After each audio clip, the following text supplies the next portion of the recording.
बिस्मिल्लाहिर्रहमानिर्रहीम। फिर इसके बाद आगे सूरत 8वां पारा शुरू होता है। 8वें पारे के अंदर आगाज के अंदर वही बात जो पिछले पारे में सूरत माइदा में बयान की गई थी, मुंह मांगे मोज़े मांगना। अल्लाह ताला ने बताया कि ईसाइयों ने, यहूदियों ने मोज़े मांगे थे, नहीं माने, अल्लाह ने उनको तबाह बर्बाद कर दिया।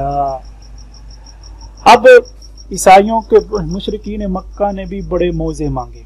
वो मुतालबा करते थे, कभी कहते थे मुर्दे आकर उनसे बात करें, कभी कहते थे पहाड़ को सोने का बना दें, कभी कहते थे आसमान से वो खुद कुरान यानी वही उनके सामने उतरे। तो अल्लाह ने फरमाया कि जो है इतने अल्लाह के नबी सल्लल्लाहु अलैहि वसल्लम सबसे ज्यादा मौजे हुजूर सल्लल्लाहु अलैहि वसल्लम को दिए गए हैं। तो आप सल्लल्लाहु अलैहि वसल्लम ने इतने मौजे दिखाए, फिर भी मान नहीं लाए। तो अल्लाह ने आप अलैहि को तसल्ली दी, ये मौजे मांगते हैं, परेशान ना हो, इनकी आदत है। और जिन्होंने बात माननी नहीं होती वो सवालात ज्यादा करते भी वही हैं, मुताबत करते भी वही हैं। जो हक वाले ईमान वाले होते हैं वो तो आमन्ना वसद्दक़ना कहते हैं। और फिर सूरत के अंदर आगे अल्लाह ताला ने जो है ईमान वालों की और कुफर की मिसाल नूर और तारीकी से दी है। ईमान की मिसाल नूर से है, कुफर की मिसाल तारीकी से है।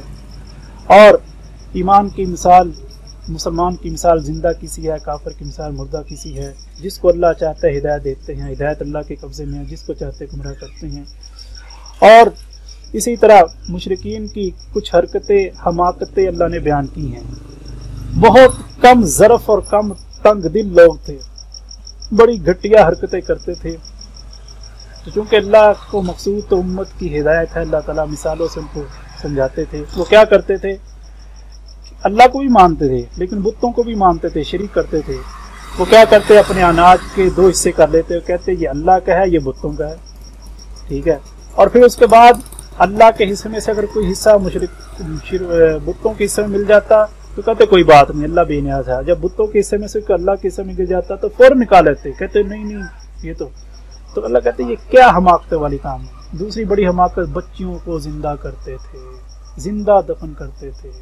ये बहुत बड़ी हमाकत थी जो है, ये मुशरिकीन मक्का पहले लोगों ने कभी नहीं किया, लेकिन वो लोग ये काम करते थे। अल्लाह ताला ने इसको बहुत झुंझोड़ा है और इनकी हमाकत करार दिया है। और ये कहा वइज़ल मौऊदतु सुइलत, क़यामत वाले दिन बच्ची सवाल करेगी मुझे क्यों मारा गया जिंदा। तो इस्लाम ने आकर ये जो है इनको बातों को उजागर किया और लोगों को इससे रोका। और कि जो औरत है अल्लाह के यहाँ इसका बड़ा मर्तबा और बड़ा मकाम है। इंसान को इसको बाइसे अपने फ़क्र और गुर्बत का बाइस औरत को, बच्चों को नहीं समझना चाहिए। इज्जत की जो है पम उसकी जो है सब ये नहीं समझना चाहिए कि इसकी वजह से हमारी इज्जत खराब होगी, बल्कि इज्जत बढ़ती है। इसी तरह वो बच्चों, मुशरिकीन जो हैं और जानवरों से जो बच्चे पैदा होते थे बुतों के नाम कर देते थे। कभी कहते इस पर सवार नहीं हो सकते, ये बुतों के नाम है। कभी कहते इसका दूध बुतों के नाम है, इस्तेमाल नहीं कर सकते। कभी कहते जो बच्चा पैदा हुआ बुतों के नाम है, नहीं इस्तेमाल कर सकते। कभी कहते ये मर्द इस्तेमाल कर सकते, औरतें नहीं इस्तेमाल कर सकते। ये सारे तरीके अल्लाह ने बयान करके कहा कि ये कैसे लोग हैं। हर चीज़ पैदा अल्लाह ने की है, इनको किसने इख्तियार दिया है कि ये हलाल है, ये हराम है। ये इख्तियार अल्लाह के पास है। फिर उसके बाद आगे अल्लाह ताला ने कुछ ऐसी बातें बताई हैं जिस पर सानी शरीयत मुआफिक हैं, जिस पर हर मज़हब का कहना है कि ये बात हक और सच है। वो बातें अल्लाह ने बयान की हैं। एक बात हर मज़हब में ये थी अल्लाह की इबादत की जाए, किसी को शरीक ना किया जाए। दूसरी बात वालिदैन के साथ एहसान का मामला किया जाए, उनको उफ भी ना कहा जाए। तीसरी बात बच्चों को फ़क्र के डर से कत्ल ना किया जाए। चौथी बात हर किस्म की बुराई और बेहयाई से बचा जाए, खुफिया हो एलानिया हो।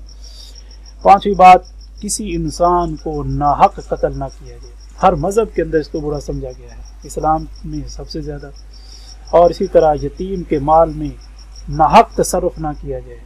सातवीं बात नाप तोल को पूरा रखा जाए। हर मज़हब वाला ये चाहता है कि जब नाप तोल हो तो पूरा हो। इसी तरह आठवीं बात बताएगी कि अदल और इंसाफ हो, चाहे अपनों से हो चाहे गैरों से हो, चाहे वालिद से हो चाहे औलाद से हो। नौवीं बात बताएगी अल्लाह के आहद को हर हाल में पूरा किया जाए।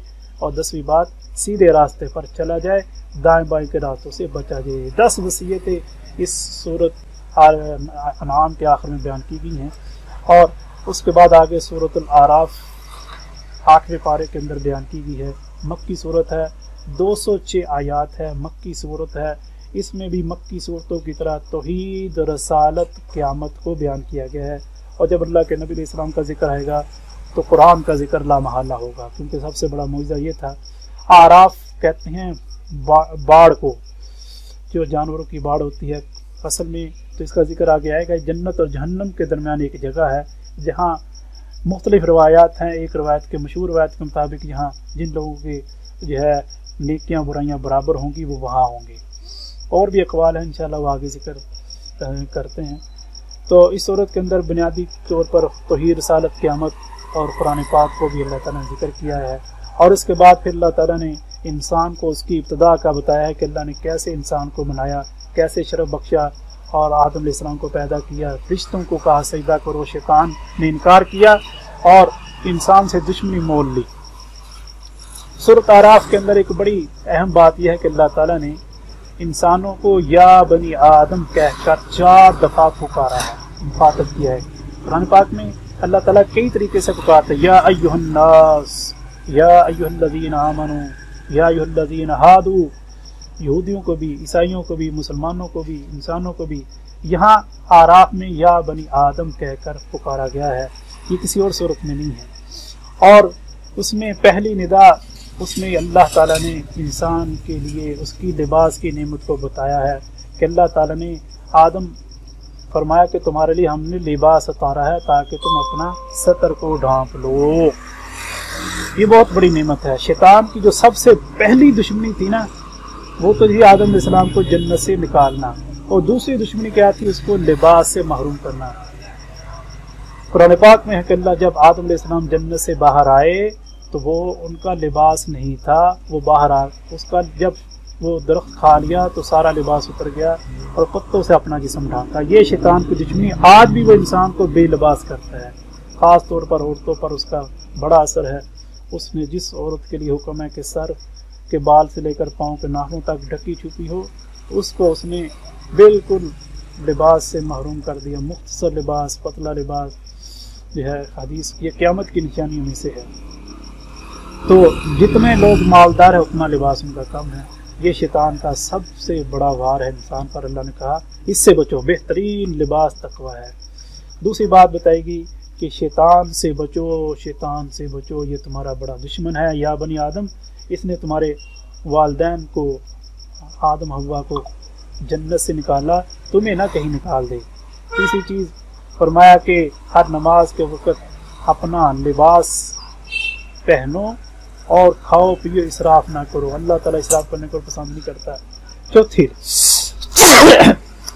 निदा फरमाया आला औलाद आदम, तुम्हारे पास तुम्हें में से रसूल आएंगे जो तुम्हें हमारी आयात सुनाएंगे। जो तकवा इख्तियार कर लेंगे, इस्लाह कर लेंगे, उन पर कोई खौफ नहीं होगा। तो ये बार बार खिताब इंसान को है शैतान से बचाने के लिए, ताकि इंसान शैतान से बच जाए, उसकी चालबाजी से बच जाए। वो नहीं छोड़ता, क्योंकि मौत तक उसको मोहलत है, वो हर ज़माने में ये करता है। और फिर इसके बाद सूरत के अंदर इस पारे के आखिर आगे जो है मज़ीद बातें, मुशरिकीन मक्का बरहना तवाफ़ करते थे, अल्लाह ने इससे मना किया कि ये तरीका ठीक नहीं है। मस्जिद में जाए, जहाँ भी जाए इंसान बास के साथ ही अपना ये अमल करे। वैसे भी उनको फिर मुशरिकीन को तो रोक दिया गया था। और इसी तरह इस सूरत के अंदर दोनों फरीकों का, जन्नत और जहन्नम, मुशरिक और मुसलमान और काफिर का जिक्र किया गया है।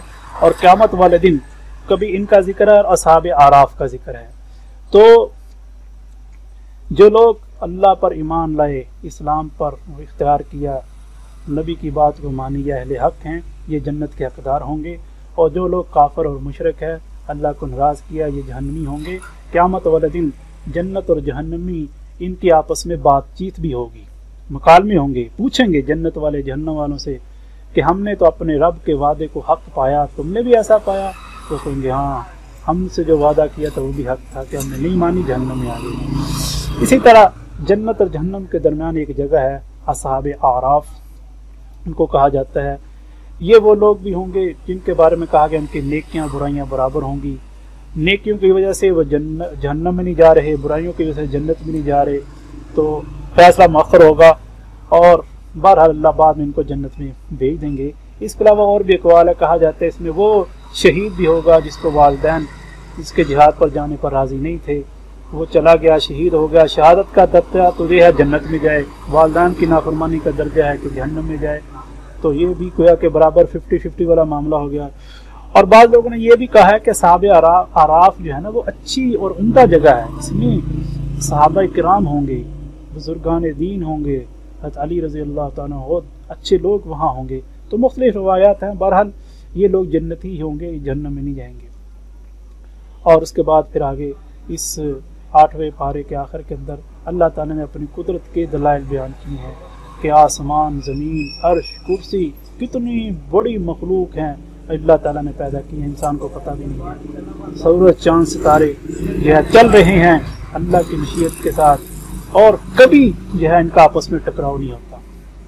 और इस सूरत के आखिर के अंदर कुरान पाक का अंदाज जैसे पहले बताया था कि अहकामात भी हैं, कुदरत के दलाइल भी हैं। अल्लाह ताला पिछली लोगों के किस्से भी बयान करते हैं, चुनांचे 6 अंबिया किराम के किस्से बयान किए गए हैं। हज़रत नूह अलैहिस्सलाम, हूद अलैहिस्सलाम, सालेह अलैहिस्सलाम, लूत अलैहिस्सलाम, शुएब अलैहिस्सलाम, मूसा अलैहिस्सलाम के किस्से बयान किए गए हैं। और इनकी जो हिकमत और फ़वाइद है इन वाक़यात से, एक तो यही है कि हुज़ूर सल्लल्लाहु अलैहि वसल्लम को तसल्ली है कि जो लोग आपको तकलीफ देते परेशान ना हो, और दूसरी बात कि जो लोग तकब्बुर करते हैं उनका अंजाम बुरा होता है, नेक लोगों का अंजाम अच्छा होता है। और अगली बात कि अल्लाह के यहाँ देर है अंधेर नहीं, जालिमों को सज़ा मिलकर रहेगी। और अगली बात कि ये जो पिछली कौमों के वाक़यात हैं ये बाइस इबरत हैं, इनकिलाबात जहाँ वाइज़ रब हैं, सुन लो हर इनकिलाब से आवाज़ सदा आती है, फफ़हम। दुनिया के अंदर जितनी इनकलाबात है ये सारे इनकलाब ये बताते हैं कि इस पर गौर कर लो, अल्लाह ताला ही की कुदरत के साथ ये सारी चीज़ें चल रही हैं। तो 8वें पारे का आगाज़ और इख्तिताम इसी पर है। मज़ीद अंबिया किराम के वाक़े चूँकि आगे जारी हैं तो मकसद इनका सामने आ गया है कि इन वाक़यात से बताया गया है कि अल्लाह का कानून और ज़ाब्ता क्या था, क्या है और क्या रहेगा। ये नहीं है कि इंसान अंधेरे में है और उसको कुछ पता नहीं कि क्या हमारे साथ होने वाला है, नहीं, अल्लाह ने हर चीज़ बता दी, कैसे अमल करना है, कैसे ज़िंदगी बसर करनी है, किन अहकामात पर अमल करना है। अल्लाह ताला से दुआ है कि अल्लाह ताला हम सब को कुरान पाक को समझने की, इस पर अमल करने की तौफीक अता फरमाए। जो खुलासा बयान किया गया है इसको जो है अपनी अमल के अंदर उतारने की और इसका सही इल्म और फ़हम नसीब फरमाए। पहले भी अर्ज़ किया गया ये मुश्किल अज़ खरवारे है, चंद थोड़ा सा बताया गया है ताकि आपको इसकी तलब और तमन्ना लग जाए कि आपने इसको तफसील से सुना है। अल्लाह ताला हम सबको कुरान और हदीस का इल्म नसीब फरमाए। और आखिर के अंदर सवालात का सिलसिला है। सवालात, एक सवाल किसी ने किया था, उसका जवाब, सवाल भी मशहूर है जवाब देने की कि देखें हमारा हर काम शरीयत के मुताबिक होना चाहिए, चाहे वो कुछ भी हो, और ख़ास तौर पर जो शादी ब्याह के मसाइल हैं इसका शरीयत के मुताबिक होना बहुत ज़रूरी है। अगर शरीयत के मुताबिक नहीं होगा, जैसा कि नहीं होता, तो इस वजह से लड़ाइयाँ, तलाक़ें, नचाकियाँ, खुला, ये सब कुछ होता है शरीयत के ना होने की वजह से। तो सबसे पहली बुनियादी चीज़ है कि जब निकाह और रिश्ते की बात हो तो शरीयत को सामने रखा जाए, नबी सल्लल्लाहु अलैहि वसल्लम, सहाबा कराम और उनके रिश्तों को सामने रखा जाए। वो काबिल अमल हैं, वाजिबुल अमल हैं, मुश्किल नहीं है, आसान है। किस तरह उनके यहाँ निकाह की बात चलती थी, किस तरह उनके यहाँ रिश्ते होते थे, कैसे निकाह और वलीमे होते थे। हज़रत अब्दुर्रहमान बिन औफ रज़ी अल्लाह ताला अन्हु ने कि जिस कपड़ों पर दाग निशान लगा हुआ था उसका जो है खुशबू का, हुज़ूर इस्लाम ने पूछा ये क्या है, फरमाया कि मैंने अर्ज़ किया शादी कर ली। फरमाया अच्छा चलो वलीमा कर लेना है, आओ लो बिशात, वलीमा कर लो अगर एक बकरी हो। तो देखो हुज़ूर सल्लल्लाहु अलैहि वसल्लम मौजूद हैं, आप इस्लाम को कानो कान खबर नहीं हुई कि उनके जो है सहाबी ने अशरा मुबशरा में से हैं, उन्होंने शादी कर ली है, और ना निकाह की बात हुई, ना رخصتی کی بات ہوئی کچھ بھی نہیں. کیونکہ ان کے ہاں یہ کوئی ایسا چیز نہیں تھی جس کے لیے انسان ساری زندگی لگا دے اور وہ کام ہو بھی پورے طریقے سے نہیں اور پھر ادھورا اور ختم ہو جائے.